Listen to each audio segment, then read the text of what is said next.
नमस्कार।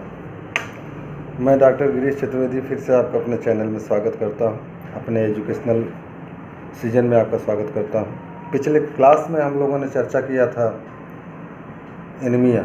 कौन सा एनीमिया याद है आपको? हाँ, तो हम लोग डिफिशियंसी एनीमिया की चर्चा किए थे। आज हम लोग सेकंड वन पे जाएंगे, हेमरेजिक एनीमिया। ये हम लोग जो क्लासिफिकेशन कर रहे हैं एनीमिया की, ये एटियोलॉजिकल क्लासिफिकेशन है। इसको हम लोग causative factor depend upon causative factors भी कहते हैं। एटियोलॉजिकल, इसको एटियोलॉजी मतलब कारण, एटियो मतलब कारण होता है, तो एटियोलॉजिकल फैक्टर्स की बात कर रहे हैं हम लोग। तो डिफिशियंसी एनीमिया आप जान गए हैं।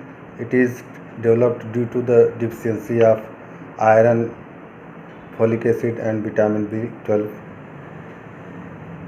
तो इसी तरह हम लोग आज चर्चा करेंगे haemorrhagic anaemia.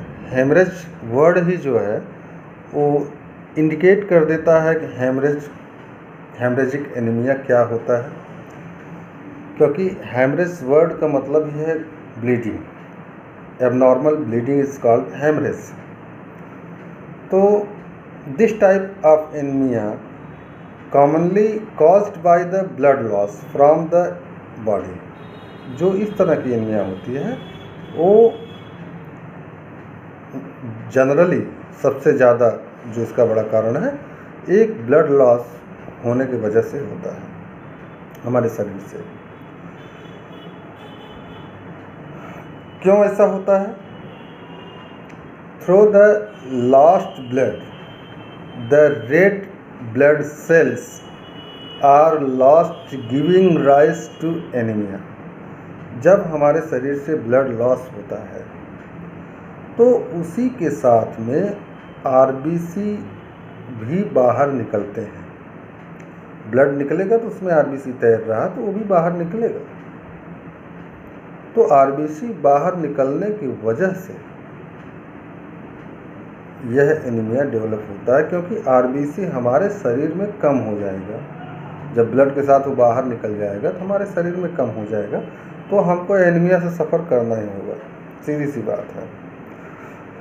The common cause of haemorrhagic anaemia जो है, सबसे ज़्यादा बड़ा कारण जो है हम उसकी चर्चा करेंगे, जो जनरली पाया जाता है।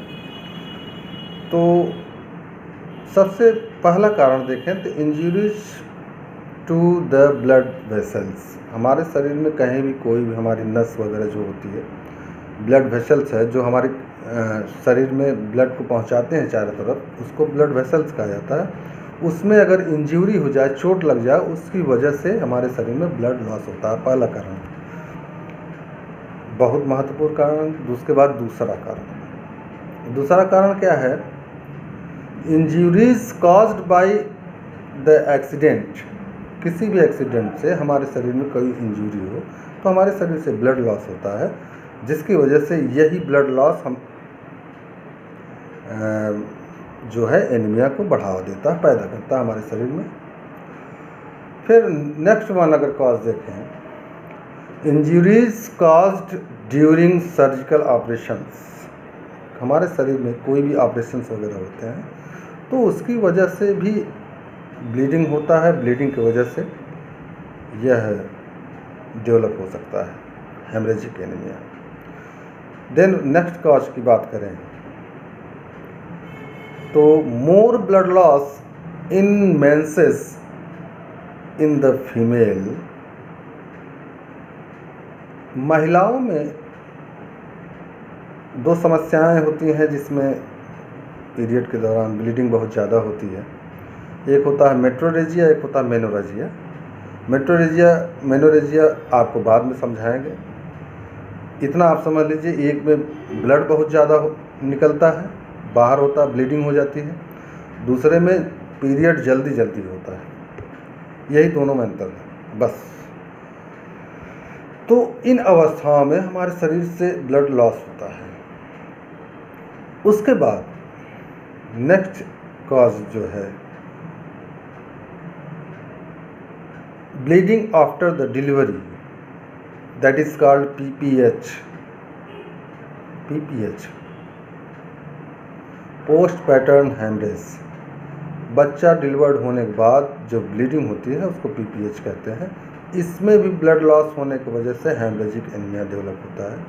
फिर नेक्स्ट कॉज क्या है? The bleeding from the gastrointestinal and oesophageal ulcer and ग्रोथेस।